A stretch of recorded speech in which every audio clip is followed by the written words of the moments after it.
This is not an intro. How dare you?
Yeah.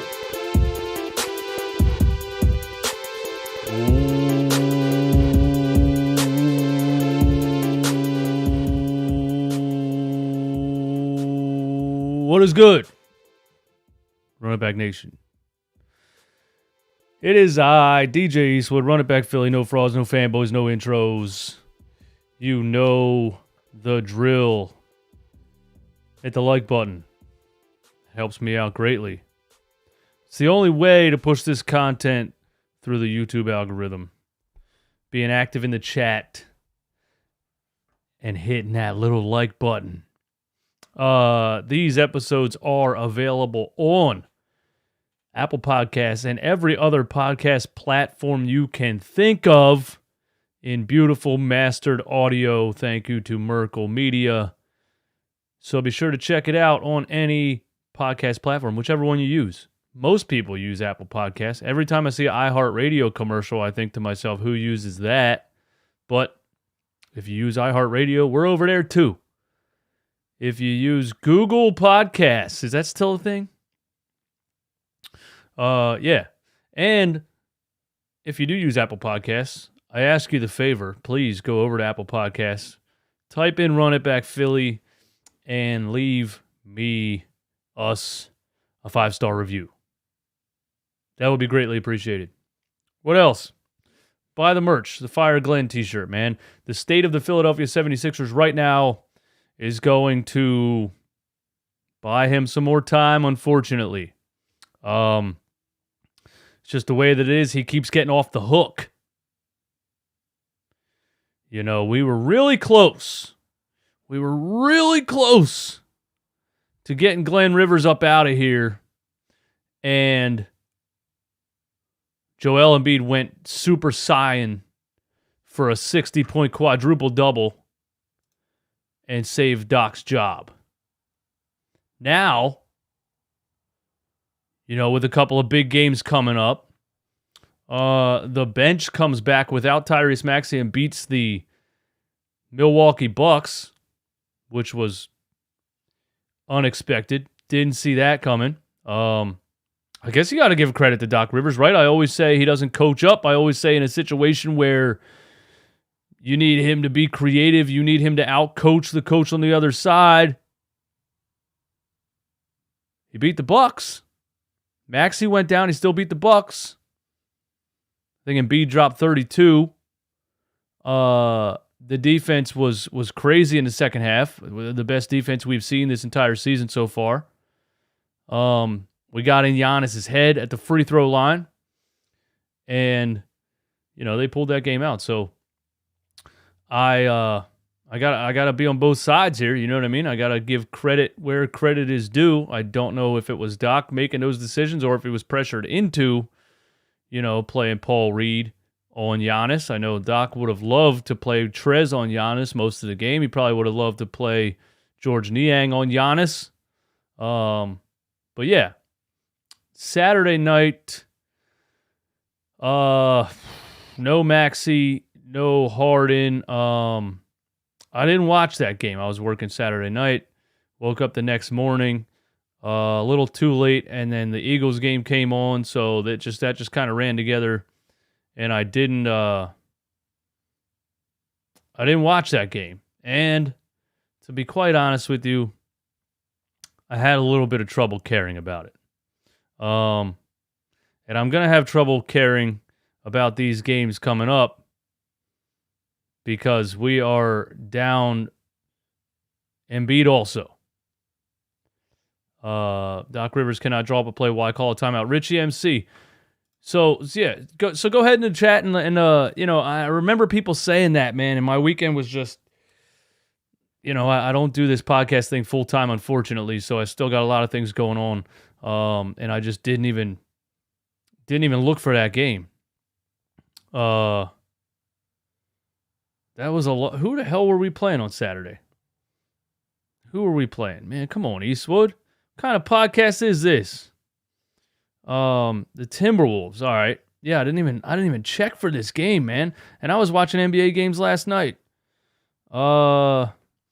Let's see. Just off the box score, we gave up 25 to Anthony Edwards. That's a baller right there.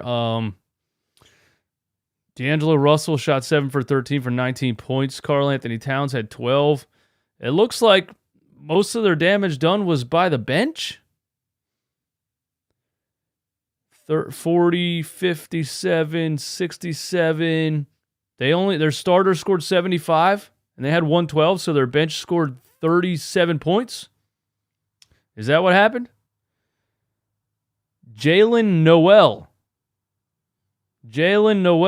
How Sixers of us to go into a game on a Saturday night and give up 13 points to Jalen Noel off the Timberwolves bench.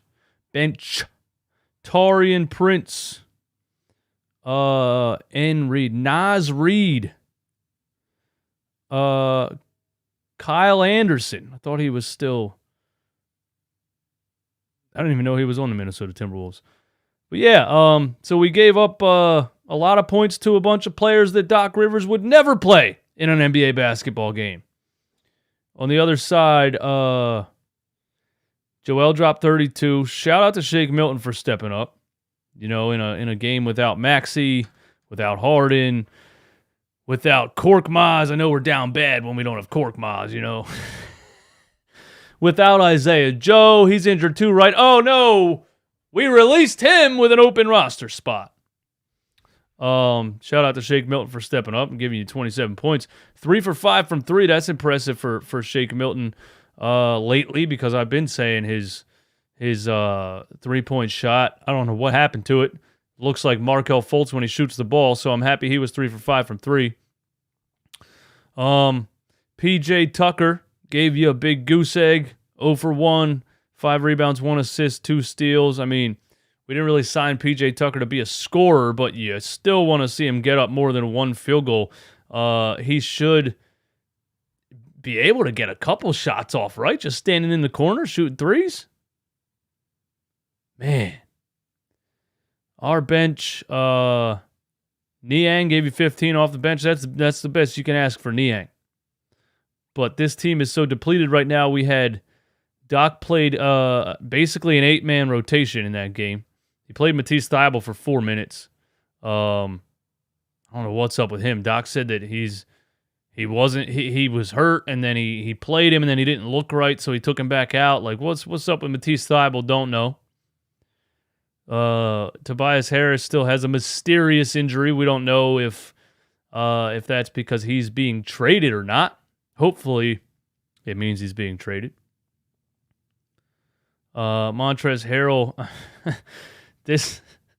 Niang played 32 minutes, man. Did they give the guy an oxygen mask after the game? Montrez, Paul Reed give you 5 points. Trez gives you 0 rebounds in 7 minutes, 2 turnovers. So not a good game from the Sixers. A good game from a couple guys. Good game for Shake Milton. Not a good game for the bench, and we gave up like 30-plus points to Minnesota's bench. So there's my recap of the Sixers-Timberwolves game from Saturday night. Now, Ben Simmons returns to Philly tomorrow. I was looking forward to this for a long time. because I think he deserves everything he's about to get when he shows up here. I was anticipating us being at full strength. Obviously, you start the season, you anticipate that your team is going to have all of their players. When you look at the schedule and you say, oh, November 22nd, Ben Simmons returns to Philly. Philly hates him. You know how Philly gets down. And so you're anticipating us having all of our players. So I've been excited about that specific date for a long time, and I'm glad I didn't schedule anything crazy ahead of time. A couple days ago, I decided, hey, I'm going to go down to Philly, interview some people outside the Wells Fargo Center, talk to them about, are you going to boo Ben Simmons? Do you think he deserves it? Do you think Ben Simmons deserves some forgiveness? Do you feel bad for him? I was going to ask all kinds of crazy questions to real Philly fans. But unfortunately, we get the news yesterday that Joel Embiid is now out with a sprained foot, apparently, and will miss tonight's game or tomorrow night's game and Wednesday night's game against the Charlotte Hornets. So then I'm like, you're telling me that Ben Simmons gets to return to Philly and he gets to play against my Philadelphia 76ers without James Harden to see who won the trade, without Tyrese Maxey to see what a real point guard that we got in the draft should play like, and without Joel Embiid, and probably still without Tobias Harris. Not that Tobias Harris by himself would make any type of a difference on this on the outcome of this game. But you're telling me Ben Simmons gets to return to Philly and play against the Delaware Bluecoats. I mean, let's be serious, man. He gets to play against Furkan Korkmaz and Michael Scott from The Office. Like, that's really what we're talking about here. We might throw in Daryl, from the warehouse. We might throw in Daryl. Maybe he can ball a little bit. This guy actually gets to come in here and play against nobody. So I was like, do I care? I mean, I just felt like if I go down there, there's no hype surrounding the Sixers right now, so it's not a good time to act like this game matters or act like, Ben's coming back and blah blah blah. It's like it just took the air out of everything. When we got that news about Joel Embiid, and I don't know if I like the timing, because if you want to rest Joel Embiid on back-to-backs, and I know the NBA now you have to have a reason, so they make up an injury. And you say sprained foot, or maybe he did sprain his foot, I don't know. But you played him 40 minutes a game over the course of how many games already this season? Several back-to-backs. Games that didn't matter whatsoever. I'm talking about a back-to-back against the Washington Wizards on a Monday and a Tuesday. Whatever it was. And you're going to do that to the Philly fans? We've been looking forward to this for how long? You're going to do that to us? You're going to say, you know what, guys? We're going to rest the big fella on November 22nd. So, yeah, just took the air completely out of me. But speaking of Joel Embiid playing that many minutes, I want to read a comment that I got on a video today that I very much enjoyed, and I would like to share it, and I want to know your opinion on this comment. So let me know in the chat, is this accurate or inaccurate, and why? Here it is. It's from Dry Lice. I have no idea why your name is Dry Lice on YouTube. But anyway, he said, what is happening to Embiid? Maxey and Harden is... Okay, here's... The grammar's off, so I messed it up. All right. What's happening to Embiid, Maxey, and Harden is eerily similar... And the grammar's not off. I just can't read. All right, let me try again. What's happening to Embiid, Maxey, and Harden is eerily similar to what happened to the Clippers when Doc Rivers was there. Doc would overload the stars, minutes, and because of that, they would often get worn down in the season and get injury prone. The Sixers need to get rid of Doc Rivers now because if he stays, we're never going to see this team at full strength for majority of the season. SMFH.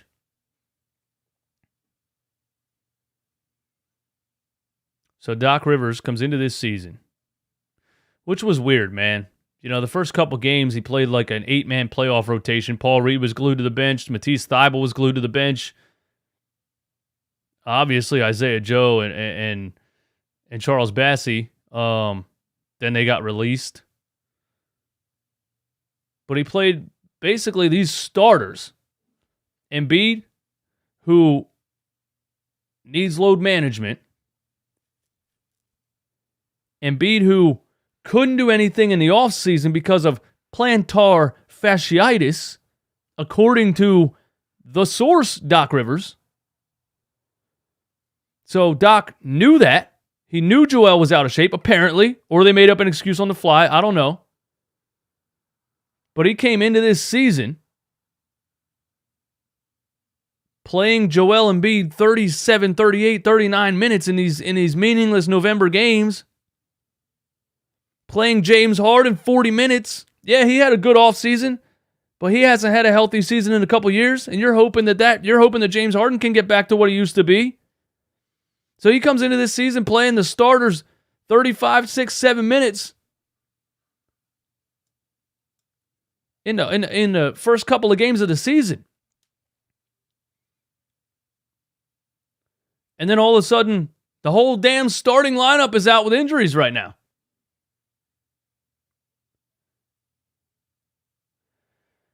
The first couple of games of the season when you should be experimenting, when you should be deep. You should be going deep, right? You should be playing guys like Taurean Prince over there in Minnesota. You should be playing guys like, I forget the dude's name already, that put up 13 on us on Saturday. You should be playing guys like that in the beginning of his season. But he went with 8, 9-man rotation and played the starters damn near 40 minutes a night, and now the whole damn starting lineup is out.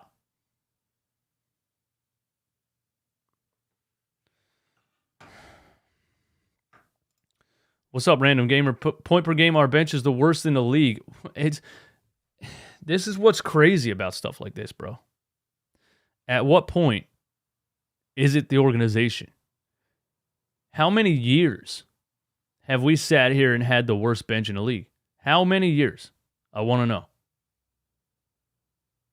Every single season I watch this team in the past 5, 6, 7, 8 years. They have the worst bench in the league.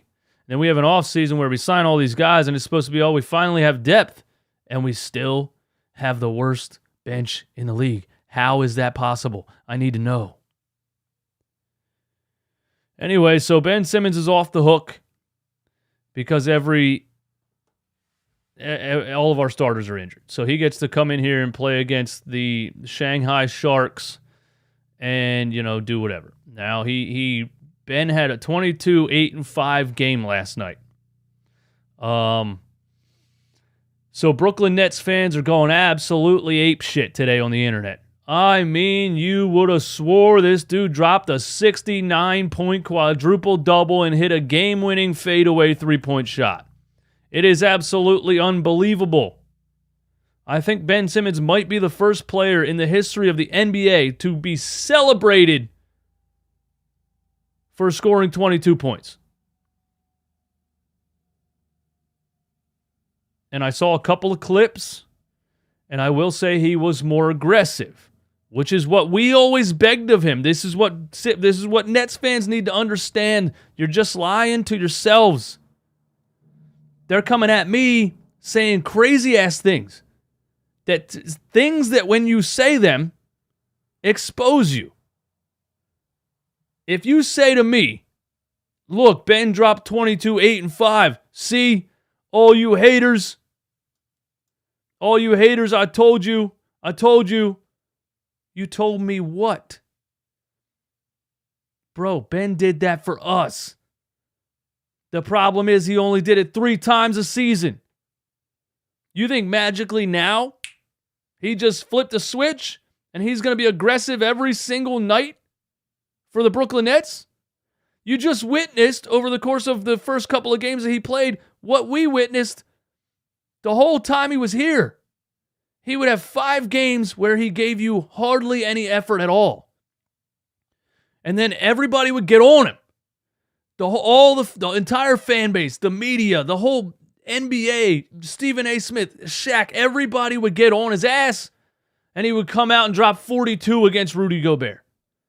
It's almost like he doesn't give a shit until he's like, all right, fine, guys, I'll try. Fine, I guess I'll try. And it's like he comes out and does that in one game, and then he's like, all right, is everybody happy now? Now can I go back to scoring 2 points and just setting screens? It's very weird. Weirdest player I've ever seen in the NBA. Ever. In my entire life watching basketball, he's the weirdest player I've ever seen. But Nets fans, you're out of your damn minds if you think what happened last night is something new and Ben just flipped a switch and now all of a sudden he's going to become what he was supposed to be. I'm sorry to tell you, we went through it for 5 years. We did this up and down so many times through so many seasons, it never changes. But I'm going to let you have your moment, and I'm just going to sit back and watch the fire burn. So tomorrow he gets to play against nobody, and he'll probably go hard. He also used to do that, remember.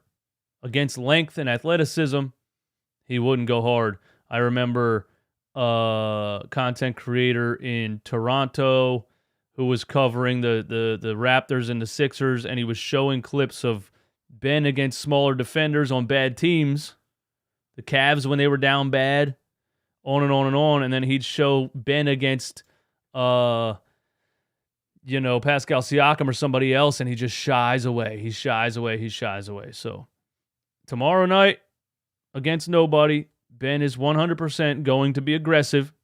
He's going to want to score in front of all the Philly fans to say, y'all were just some haters, blah, blah, blah. It ain't going to matter. So he's going to drop 30 tomorrow on a bunch of wide open dunks because George Niang can't guard Ben Simmons. When he tries, when he's aggressive, he's 6'10", 240. He's going to, if he wants to tomorrow night, he will do that. And then it's just going to be a barrage of fucking stampede of maniacs on Twitter, on Facebook, in my YouTube comments, everywhere else you can reach me. It's going to be what's the word I just used? A stampede of maniacs. And it's funny, too, that the fanboys completely disappeared for a long time until he dropped 22 last night. They didn't say a word for a year and a half, and all of a sudden I got accounts tweeting me titled Ben Simmons Fan 21643. What?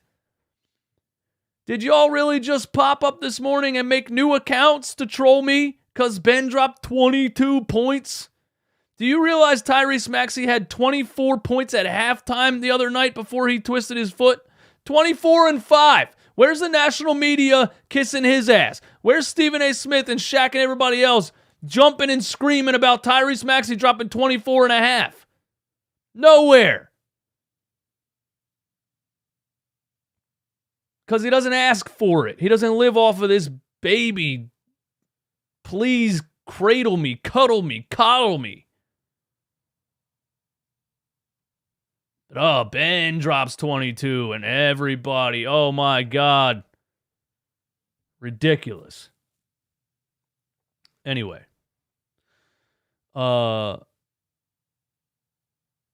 said he knows what to expect coming back to Philly.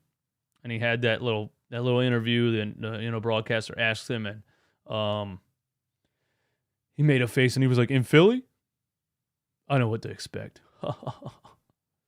Those big mean bullies, the team that I sued because it was a toxic work environment, because those fans were so detrimental to my mental health.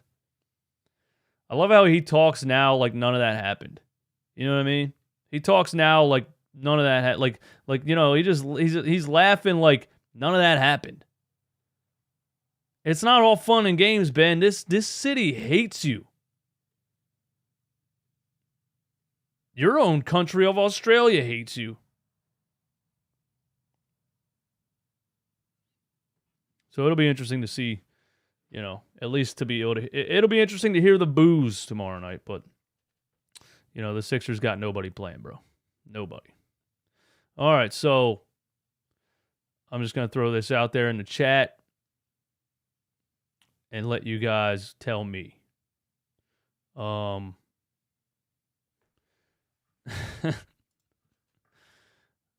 cap Niang wait.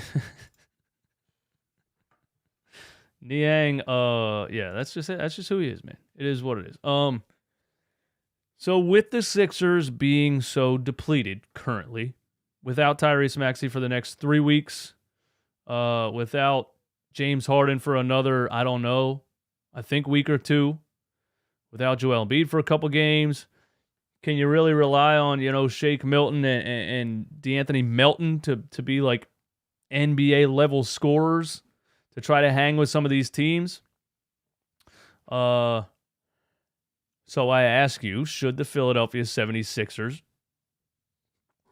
look at some free agents? And the one that came to mind, the one that people were bringing up, and the one that I thought I would discuss with you is Kemba Walker. Kemba Walker was in Detroit to start the season. Part of a trade? Was he part of a trade? I don't even know. Kemba Walker was in Detroit to start the season. They waived him. It cost them $9 million. Kemba Walker has made $200 million in the NBA. Kemba Walker has made $200 million in the NBA. Shout out to him, man. Get your bag. And he dropped 60, a career high, against none other than the dog, Jimmy Butler, who was at the time playing for the Philadelphia 76ers. I feel like a lot of players have career highs against the 76ers. But anyway, Kemba has a career high of 60 points against the 76ers. Should we consider signing Kemba Walker? Exactly, Glitch. I was just going to say this. We all know the only thing Kemba Walker is going to give you is scoring. And it's going to be entirely hit or miss. Which begs the question, does Kemba Walker even give you more than DeAnthony Melton gives you right now? I don't know if, his career kind of went downhill when he signed with Boston or got traded there, and then the Knicks were really the end of it. It might have been Tom Thibodeau not playing him, but I remember him being a starter to start the season for the Knicks maybe 2 years ago, and they benched him halfway through the season. Yeah, so he's going to give you scoring. He's not going to give you any defense. But we have a roster spot open. That's with our team healthy. We have a roster spot open. With all these injuries, you can get Kemba Walker, who has made $200 million in the NBA on possibly veterans minimum. And you can add some scoring to the lineup before Maxey comes back.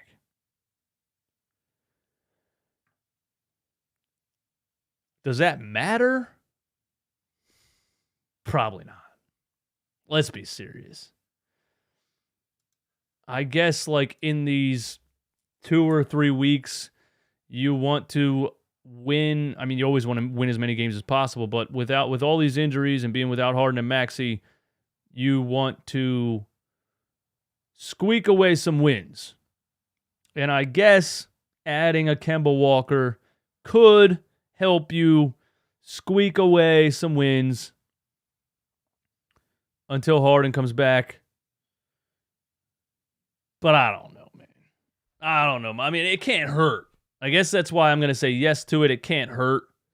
If you're signing him for a vet minimum, playing him until these guys come back and you're not obligated to, you can just waive him, whatever it is, then sure, why not? Who else you guys throw out there? Somebody said Derrick Rose is available. Is that true? Superhero, I want to see what we have because we're not really going to be able to squeak some wins. You want to see what we have. What does that mean? All right, let's look it up, man. Available NBA free agents 2022. Let's check them out. Hoopswire.com 2022 NBA free agents list. Okay. You got LaMarcus Aldridge, Marcus Bolden, Willie Cauley-Stein. We signed him last year, didn't we? Yeah, that didn't work out. DeMarcus Cousins, who is only 32 years old. I'm surprised he's not on an NBA team right now. That's odd to me. Wasn't he backing up Giannis in Milwaukee last time I saw him? Ed Davis, Taco Fall. That's unfortunate at 26 years old. I remember how overhyped he was because he's 12 feet tall. Derek Favors, that's an interesting one. He was a high draft pick, and he was pretty good for a couple years. So far, and there goes my camera because I don't know. Why wouldn't that happen right now? So far, I'm seeing a bunch of viable backup centers.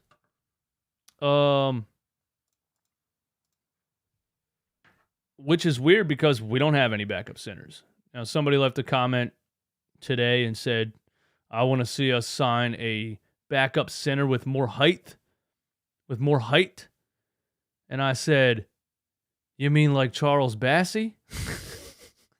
Who we released? The backup center thing doesn't make any sense. Straight up doesn't make any sense. Doc didn't release him, but, Daryl released or was talked into releasing or whatever Charles Bassey. And now we're in a position where we got a 6'7" and a 6'9" backup center. So I just, it wouldn't make sense to me if the Sixers release Charles Bassey and then go sign Derek Favors or DeMarcus Cousins. Like, you put yourself in this situation. You had the backup center right there in front of you. You had him right there in front of you. You put yourself in a situation. You created a problem that you didn't have. Now they're like, oh, one of our problems is we don't have a backup center. You made that issue. Makes no sense. Anyway, let's continue. Enos Freedom, no thanks. Dwight Howard is playing overseas right now. He's 37 years old. He still looks like he's in great shape. But we're not looking for a backup center. Myers Leonard is out there. There's a lot of big guys. Greg Monroe is only 32 years old. What? I feel like I'm on the center list. I am on the center list. All right, let's continue. Power forwards. Carmelo Anthony, 38 years old. Can still get buckets. I just saw another video of Carmelo Anthony working out. Can absolutely still get buckets. There's no... I know his age is a thing, but, the signing with the Lakers and that team being, all of them being basically 47,000 years old didn't make any sense. But I think Carmelo Anthony could still play in the NBA. Trevor Ariza, Jordan Bell, Marcus Bingham Jr., don't know who that is, Nabancha Bjelica, butchered that name. Bro, just give me the notable ones. You didn't have to list Benny Boatwright and Bruno Caballocco. All right, let me just cruise through and see if any of these catch my eye. Jabari Parker's only 27 years old. Wow. High draft pick. I think he was number 2 after Andrew Wiggins and right before Joel Embiid. Correct me if I'm wrong on that. I'm pretty sure the Joel Embiid draft went Andrew Wiggins, Jabari Parker, Joel Embiid. And Jabari Parker's 27 years old and is not even on an NBA team right now. That's wild. Okay, let's move on to small forwards. Justin Anderson. Trevor Ariza still there. I'd sign Trevor Ariza. Sure, why not? Should have signed him in the offseason. LiAngelo Ball. No thanks. I'm not interested in any of the small forwards. A couple more small forwards. Kent Bazemore. Don't know why he's not on an NBA team. I like Kent Bazemore. DeAndre Bembry. James Ennis still out there. James Ennis. From the Brett Brown graveyard, James Ennis was giving the Sixers 11 points per game off the bench, and Brett Brown said no thanks. And now he's a free agent at 32 years old. Solomon Hill, I think he played for the Sixers too, man. Stanley Johnson's still out there. Damn, he was a draft bust, wasn't he? I remember Stanley Johnson being hyped coming out of, I believe, the University of Arizona. The school that bred, if you will, Andre Iguodala.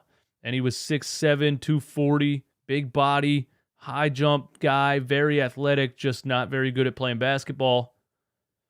And he was a decently high draft pick. And yeah, just never amounted to anything. That's unfortunate for Stanley Johnson to be a free agent at 26 years old. Wow. That's kind of sad. Probably dreamed of being an NBA star, and now he's not even on a squad at 26.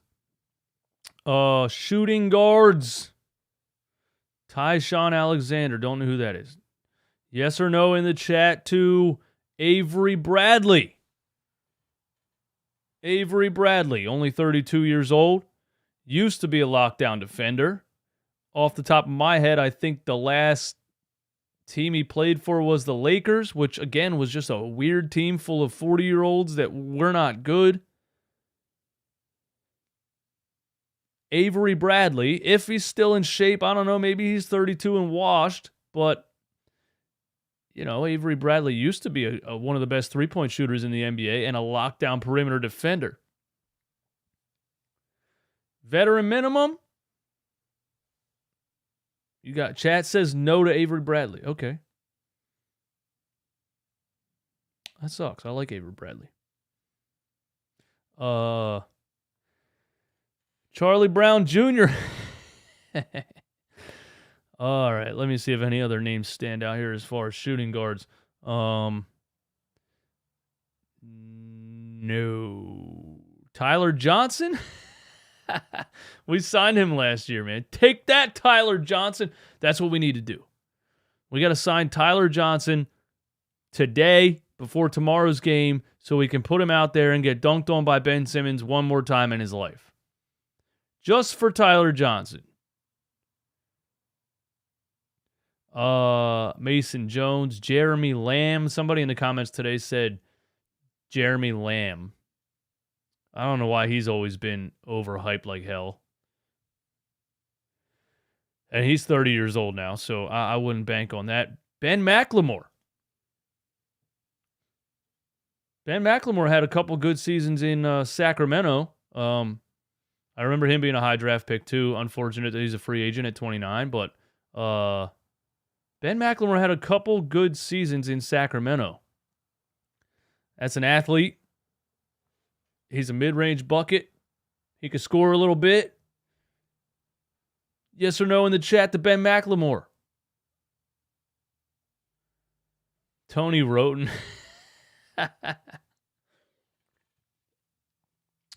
Tony Roten was a horrendous three-point shooter.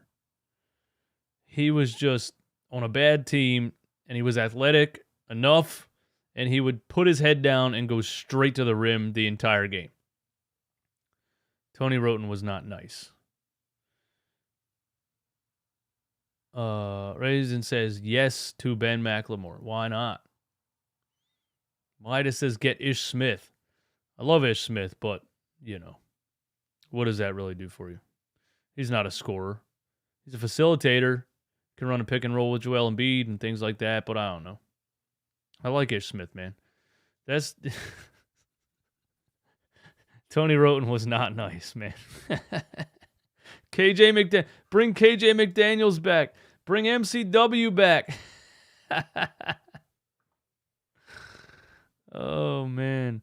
The only highlight Tony Roten had was that no-look alley-oop to KJ McDaniels, who caught it over top of somebody. The highlight of the process era. The highlight of the 10-72 season. Yeah. Yeah, anyway. That was shooting guards. Here's still more shooting guards. Oh, here's a name, guys. Nick Stauskas. Sauce Castillo. I still don't know where he got that stupid name. Nick Stauskas is a free agent at 29 years old. The 9th overall pick in the 2013 NBA draft, I forget. But we gave... I forget how this went down, man. The Kings took an expiring contract for us, and in return, they gave us Nick Stauskas and 2 pick swaps. And the picks swapped both times. When I think of Nick Stauskas, I just think of all of the assets that Sam Hinkie stacked and how every GM after him just blew them away. Stacked assets. The only one we have is Joel Embiid. All the draft picks are gone. All the cap space is gone. Anyway, sorry to make you depressed right there. Denzel Valentine. Yuck. No thanks. Lou Williams at 36 years old. I don't even think he wants to play in the NBA anymore, but yeah. All right, here you go, point guards. I guess this is the most likely list, because this is the position that you need really bad right now, with Maxey being out 2 to 3 weeks, with James Harden still being out, Shake Milton shooting the ball like Markelle Fultz. Here's a list of free agent point guards in the NBA right now. DJ Augustine, 35 years old. Used to be a really good role player, man. If he could still ball for vet minimum, I think the end of his career was the Orlando Magic, I think. I might be down for DJ Augustine just to see what he's got left on a vet minimum. I don't know. Eric Bledsoe at 33. You know, the gun show, but could never really shoot the ball. Looked like he curled 100-pound dumbbells, but could never really shoot. I'll tell you, guys. I'll tell you who it is. I'll tell you who the signing is that the Sixers need to make. The one, the only, Walmart Allen Iverson, Trey Burke. Trey Burke is a free agent at just 29 years old. Don't forget, Trey Burke was on the floor when Ben Simmons scored 34 points against the Cleveland Cavaliers in just 3 quarters, got treated like a superstar by Brett Brown, and they sat him down in the 4th like he was Kevin Durant in his prime. And in that game, Trey Burke had 28 points and 11 assists. And in that game, Trey Burke hit Ben Simmons on a skip pass for a wide open 3. So Trey Burke is literally one of the only people on the planet that could get Ben Simmons to shoot a 3-pointer. There's a level of magic inside of Trey Burke that people don't realize. He got Ben Simmons to shoot a 3 in a basketball game. Trey Burke has the stuff. I say we sign Trey Burke. Jared Butler, Michael Carter Williams is a free agent at 31 years old. Yeah, Trey Burke went after Brett Brown just hated him for no reason and released him. I thought because he was just preferred fair-skinned players like Howell Neto and Furkan Korkmaz. He cut the 2 black guys that were better. Anyway, he is from Boston. You know how they get down in Boston with the pitchforks. Anyway, let me not go crazy on YouTube right now. Trey Burke went to Dallas and actually was part of a couple of playoff runs next to Luka Doncic and played pretty well off the bench. So I like Trey Burke. MCW can't shoot, so that gives you nothing. Rookie of the Year MCW. Nah, we out on MCW, man. Mario Chalmers, Chris Chiozza. Wait a minute. It may just be against the 76ers because nobodies and no-name players always come off the bench and light up the Philadelphia 76ers. But Chris Chiozza played for the Charlotte Hornets and had a couple of really good games off the bench against the Sixers that I remember specifically. And one time Ben Simmons had him in the post and kicked it out. Wouldn't shoot over him. Chris Chiozza. He's only 27 years old. Now, Doc would never play him because he never heard of him, and he's under 40. But I would give Chris Chiozza a shot on this depleted roster.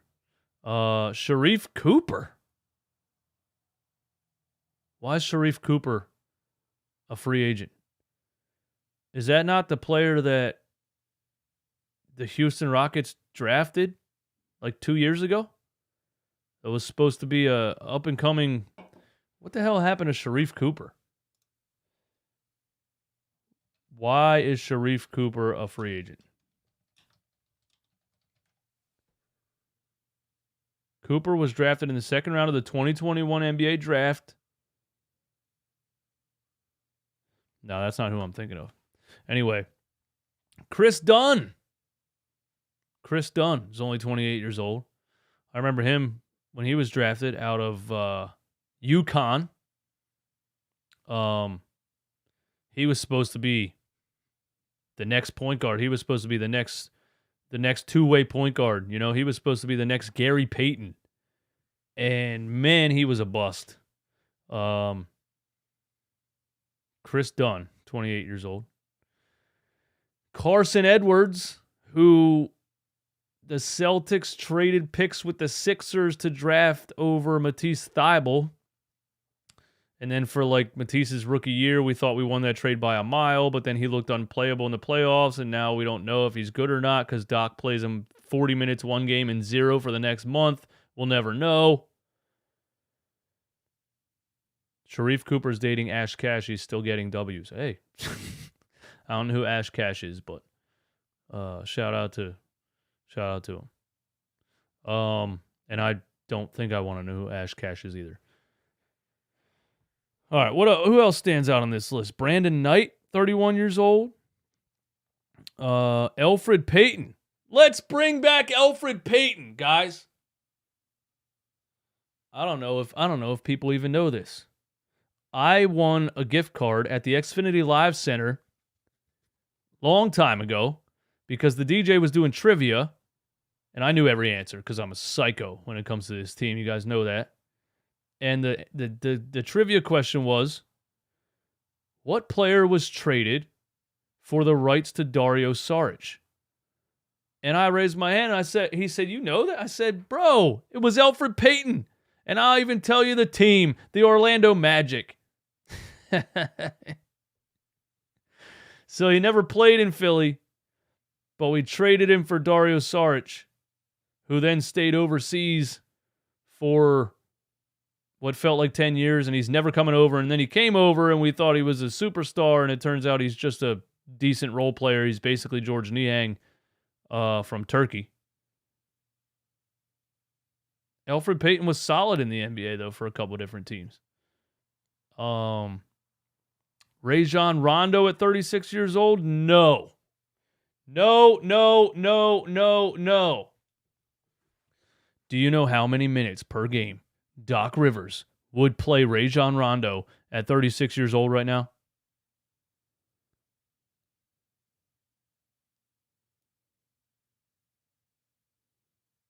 No.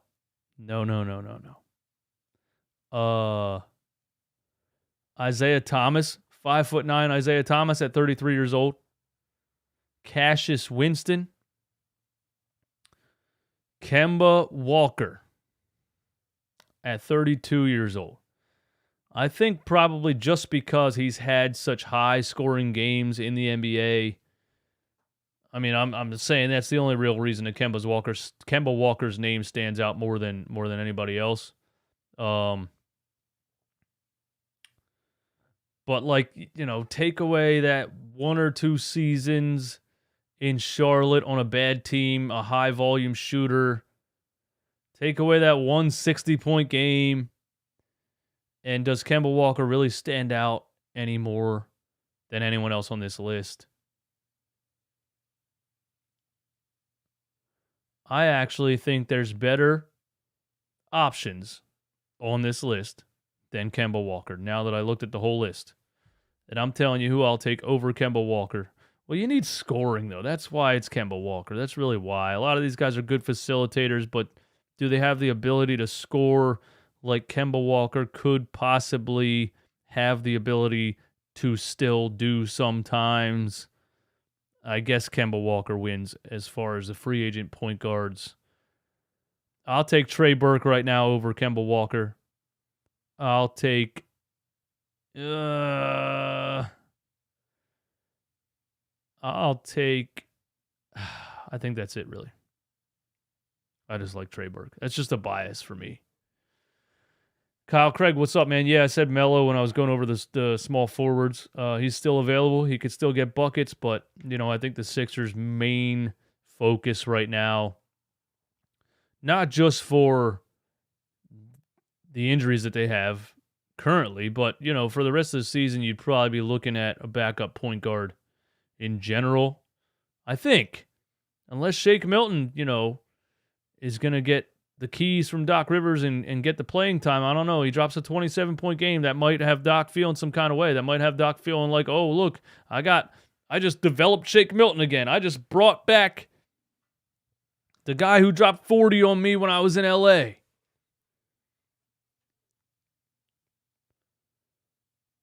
So, I don't know. We'll see. It's, you know, it's impossible to predict Doc Rivers. But, yeah, I think definitely Kemba Walker stands out on that list because of Brett Deutsch. Volume guy who gets us through the injuries. Kemba is kind of like a lottery ticket. Yeah, you need somebody to shoot the ball, right? So there you go. There you have it. My answer is yes. What you guys think, man? What you guys think? Shake can't blow by defenders. He doesn't really blow by defenders, but he kind of like, he has an interesting game, man. He has a slow, fast, like sneaky, quick, old man game. Shake Milton does. Doesn't really get off the floor. But he kind of sneaks in the lane and you know, hits those, barely gets a floater up over the rim. That's how I feel about Shake Milton. But, you know, look, bro. I'm ready for a shakeup. If I gotta be totally honest with you, with this basketball team, I'm ready for a shakeup. You know what I mean? I'm ready for a real shakeup, man.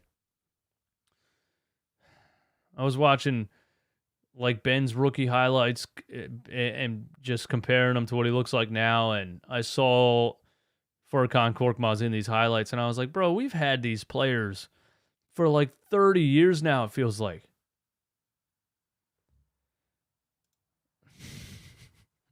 Tomorrow's game is going to be embarrassing. Not embarrassing because we're not playing anybody, but yeah, if you're relying on Shake Milton and Furkan Korkmaz, and the Nets got Kyrie back, Durant's been going ham.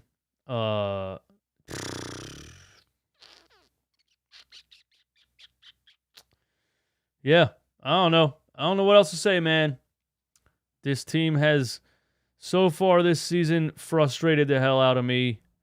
I'm tired of the coach. I'm tired of the bench. I'm tired of the injuries.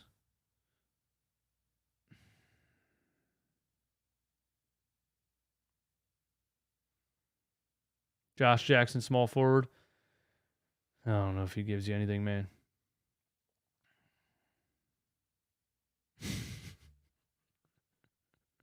All right, hey, thanks for tuning in, guys. I appreciate you. Appreciate you hanging out with me. I'm going to be totally honest with you. I was just incredibly bored. Had some things I wanted to get off my chest and rant about. I don't think the Sixers are going to sign anybody. I think they're going to try to get through this period of injuries with the roster they have right now.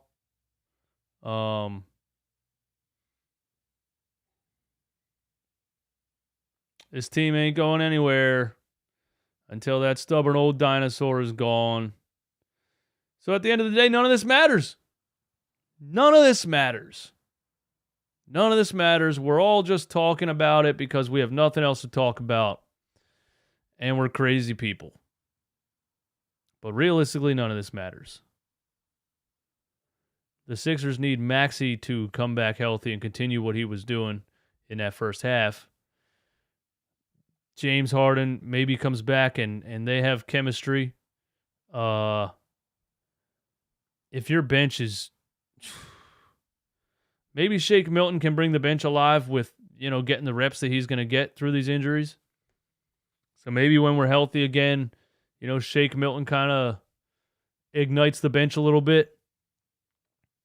But there's a couple of issues with the Philadelphia 76ers that I don't know how you fix, and that is the worst transition defense in the league and the worst rebounding team in the league. They are statistically one of the shortest teams in the NBA and one of the slowest teams in the NBA and one of the largest by body mass. That was a stat given to us by Sean Bernard. So they are literally one of the fattest, slowest, shortest teams in the NBA. I don't know. Daryl Morey just tweeted, and he said, Korkmaz is back, with a picture of Furkan Korkmaz shooting a jumper. And this annoys me. This annoys me because Daryl Morey built this roster. And then he goes on Twitter making jokes about it. Daryl Morey tweeted, Furkan's back.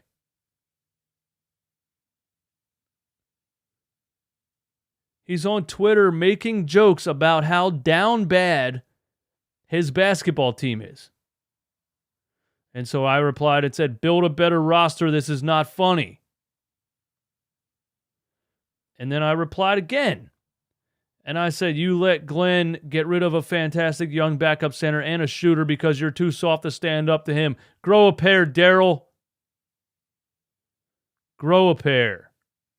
And then somebody replied to me and said, get a life, loser. Striving to be all I can be, 4 for 4, Philly all day. He's following 3,000 people and he only has 300 followers. I'm going to guess because his tweets are that shitty. As shitty as the one that I just read. Anyway, man. Y'all be cool. I'm going to go watch some NBA games, I think, and hang out. I'll be on Twitter throwing things out there if you want to continue the conversations and cure your boredom with, whatever you want to talk about, man. So, thanks for tuning in. Again, These episodes are on Apple Podcasts and Spotify and every other podcast platform out there. So go get them in crispy mastered audio so you can listen to me yell about the Sixers while you mow the grass or while you're working or whatever else. And go to Apple Podcasts on your phone right now and leave me a review.